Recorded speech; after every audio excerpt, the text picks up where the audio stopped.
What's up, YouTube fam? It's been a while since I've made a video in the bedroom, so welcome back. Originally, I woke up this morning and I wanted to start a new season of the vlog. Haven't really been vlogging a lot lately. I wanted to get back into it. I was doing a lot of that earlier this year. I even made a video this morning as I was waking up, like announcing the new series of the vlog. I haven't been vlogging for a while. Kind of want to start again, but I've never been sure how vloggers determine what season they're on. So I was gonna get up, do like a cool breakfast sequence and then go out and explore New York. But there's a problem here, I'll show you. You see, it's just been really rainy and disgusting in New York. So I decided instead I'm gonna stay inside today and do something really different. And I've never done anything like this before. I don't know if I'll ever make another video quite like this one, but I thought it would be funny to kind of test out the theory. So I'm gonna be reacting today to some of my really old photos and videos, and it's gonna be painful. I've been rebuilding my photo portfolio that I wanna kind of release going into next year after the residency, figuring out what the next chapter of my life is. I was like, I need to have a really solid portfolio that's not just my Instagram. But as I was going through these old hard drives, I realized that your boy came up a little bit and I was really bad. So I wanna show you guys some of the first videos and pictures that I ever made like 10 years ago. And we can just watch how bad they were and see how I feel about them now. This was dated March 20th, 2011. That's when I uploaded it. This was also the year I graduated high school. And I remember making this video and being like, I'm onto something. And now it's just so bad.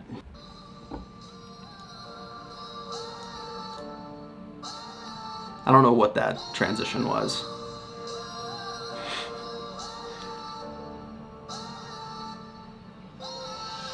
Oh, I need to context all of this, or it's gonna be really confusing. Hang on.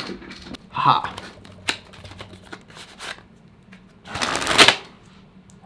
So if you guys don't know how I got into making videos and pictures and everything, it was actually card magic. I was really into doing these flourishy things when I was growing up, and that's how I learned how to make videos. And so my original YouTube channel, the video this is uploaded on, was my magic YouTube. I like how I added in the fake bars too, like to make it like cinema. I don't even...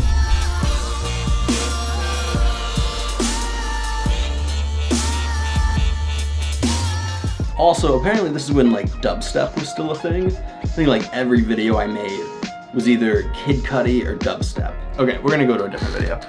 We'll go back to this channel. This is Walking Away 1. So here's the previous version of the video you guys just watched.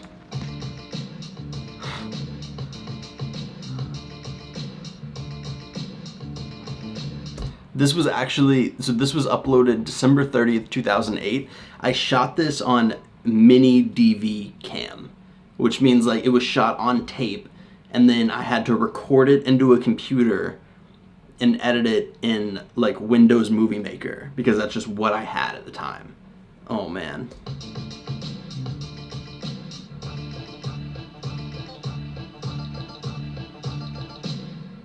That was a cool beat hit.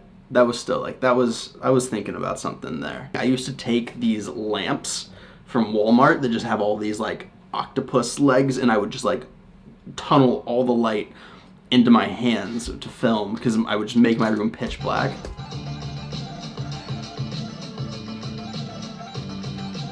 The funny thing is, I remember this video, I worked on it for like a month, and I released this thing like it was Avatar. Like I told like everyone in my school. I did like guerrilla marketing where I went to Facebook and I just like direct messaged it to every single person I was friends with to try and get the views up. I want to look at some old pictures because this is where it got like really cringy. I found my Flickr account. You guys remember Flickr? That was a thing. Here, I want to look at some pictures. All right, big money, no whammies. Okay, yeah, I can just like level with like the 16-year-old version of myself that shot this photo and was like, yeah, this is fire. Like I was pumped on this for sure. It was probably like, I'm gonna sell it to Coke, gonna make $1 million off of it. All right, up next. Oh, there you go. So yeah, this is like, I'm 18 here. So in case you guys thought the Red Bull addiction was a new thing, no, it's been around forever. This was actually, so I've talked about this in some interviews. My first job was, I worked at a yearbook photo studio. So like seniors that were graduating would come in and we would like shoot photos. And so this was the station I worked on, which was like, I could change the color of the background. I had like all the gels, I could change the color so people could pick whatever color they wanted, and it was just like a headshot station. And this was the outfit I wore every day because I didn't like the uniform that the photographers were supposed to wear. It was just like a cheesy like orange or like blue polo. And so I asked if I could wear a button up and a tie every day instead. And that made me feel like I was cooler. Oh, there you go. Yeah, Babin, you're super deep and creative. This, I don't know, I probably ripped this piece of cardboard off like a Nespresso coffee machine and was like, this is gonna be deep. Why do I look so sad? Like, life's good, dude. Stop being upset. Here we go. We have an introduction of my first watermark, which I'm pretty sure looking at now is the Taco Bell logo. Hang on, I have to actually check this. Taco Bell logo. Yeah, 100% Taco Bell font. This wasn't too bad. This is my friend Carl. We grew up together. We were friends all through high school. Still got the Taco Bell font watermark because I was concerned of people stealing my images, apparently. I also love that I put the copyright logo, like that did anything. Like I wasn't having these photos copyrighted. Oh, wow. Yeah, that might be the hero shot right there. So I'll give context here. I shot this photo in my first semester of college. I took a photography class and I was supposed, I forget what the assignment was. I think it was like I had to create an image based off my favorite TV show, which was Friends at the time. And there was this one clip. Well, no, my talent's as an actor. I was thinking maybe I could do like a dramatic reading of one of her books. Or you could stick a fork in an apple. And I was like, oh, it's genius. I'll stick a fork in an apple. I also could have gotten like a new apple. Like, why did I use an apple that's clearly like 4 months past its expiration date? This was definitely like a self-portrait assignment in photo class. And I just, actually the really funny thing is I thought I was doing something so smart here. I was like, yeah, this is gonna be deep. Let's go like take a moody picture in the forest. Then we'll come back and then I'll hold a frame in front of my face. You know what's funny about these pictures though is like being able to like look at these now and like it's fun to like see the progression. And like now these are the self-portraits I'm taking. Now that we've had fun roasting whatever photography that was for the first couple years, I want to show you guys where I think my photos got a little bit better and then talk about how I actually like attributed to getting better at photography other than just doing it a lot. I did a self-portrait case study at one point where every single day for 30 days I took a photo of myself, and these are some of my favorite images that I had ever made, and they're still like way too contrasty.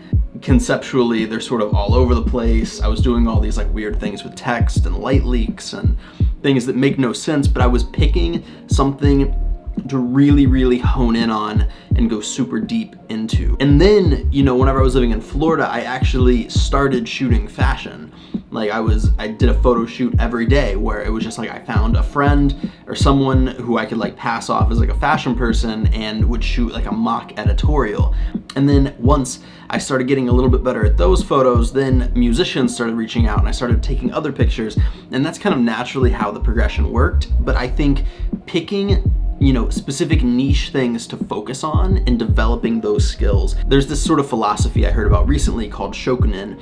It's a Japanese philosophy about like mastering one aspect of a craft before moving on to the other. So the example I heard, chefs that are, you know, training to become master chefs spend like 2 years just learning how to scramble eggs before they move on to the next thing. And I think taking some aspects of this and applying it to your like artistic practice can go a long way. So focusing in on one specific style of photography before moving on and going into too many different directions, it's hard to find focus. There's this weird thing going on in photography and content creation right now that I think is super strange, and that no one thinks about practice anymore. Like, practice isn't something that's considered. For some reason, there's this idea that you can go out and you can buy an expensive camera and then the next day set up an Instagram page and you're a professional photographer. To me, that's literally like saying, I'm gonna go buy a basketball and then tomorrow I'm in the NBA. Like, there's like a lot of practice that has to go into that. So not forgetting about that like practice is important and practice matters even in, creative endeavors. The moral of the story of this whole video, and I know a bunch of other photographers and filmmakers have done these, is don't get discouraged early on. Whenever you're setting out into your photography creative journey, it's super easy to compare the photos you're creating to what you're seeing on Instagram, and it's really easy to kind of like beat yourself up and think that it's not going to get anywhere. I promise, if you learn to love the process of actually just creating these photos and learning and experimenting with different edits, you're gonna get better, and you're gonna get better really, really fast. And you can see, this is like a 10-year span of like my photo journey at this point, and I just now think that I'm kind of finding the look and feel that I actually like, and my work's kind of gone up and down over the course of the years, and we're just now getting there. So this is a long game. Don't sort of force yourself to figure it out all in one day. Learn to love that process. Just keep making more stuff and make more and make more and make more and make more and make more and make more.